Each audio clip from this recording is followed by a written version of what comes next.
Hukuman cuma dua buat anak saya. Hukuman mati dan pecat. Tidak ada di bawah itu. Nyawa saya taruhan. Tentara saya lepas. Anak saya sudah tak ada lagi, murkanya ayah Prada Luki minta pelaku dihukum mati.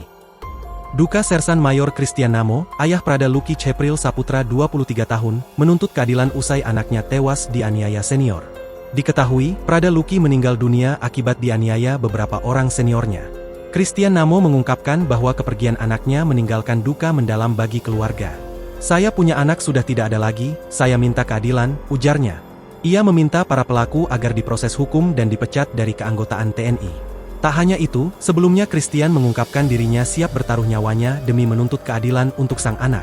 Saya tuntut pakai hak saya sebagai manusia, ingat itu baik-baik, kata Christian saat mengiringi jenazah anaknya di Bandara El Tari Kupang, Kamis, 7 Agustus 2025. Ini sudah nyawa, buka aturan bukan keadilan, nyawa anak saya tentara merah putih, imbuhnya.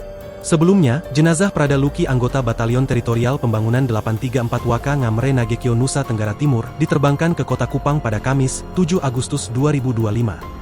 Setelah tiba, jenazah dibawa menggunakan ambulans menuju Rumah Sakit Wira Sakti Kupang di mana kedua orang tuanya dan keluarga ikut mengantar.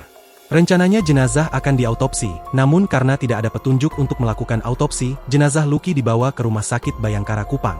Keluarga menginginkan agar jenazah Luki diautopsi, namun sayangnya tidak ada kepastian pelaksanaan autopsi sehingga jenazah Luki akhirnya dibawa ke rumah duka di Rumah Dinas TNI, Angkatan Darat Kodim 1617 Rotendao, yang terletak di Kuanino Kecamatan Kota Raja Kota Kupang, NTT. Ratusan pelayat dan keluarga terus berdatangan memadati rumah duka.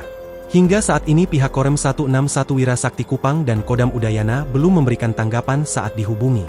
Sebelumnya, Prada Luki saat dalam kondisi masih sadar dan lemah diduga sempat mengaku kepada seorang dokter di ruang radiologi bahwa dirinya menjadi korban penganiayaan oleh sesama prajurit TNI. Sementara itu, salah satu warga yang membantu proses pemulasaraan jenazah mengungkapkan adanya luka lebam, luka sayatan, hingga bekas sundutan rokok pada tubuh Prada Luki terutama di punggung, lengan, dan kaki. Kondisi tersebut memperkuat dugaan bahwa Prada Luki menjadi korban kekerasan fisik di lingkungan kesatuan TNI. Foto-foto luka pada jenazahnya bahkan telah beredar di media sosial. Setelah dirawat selama 4 hari, Prada Luki menghembuskan napas terakhirnya pada Rabu, 6 Agustus 2025, sekitar pukul 11.23 WITA.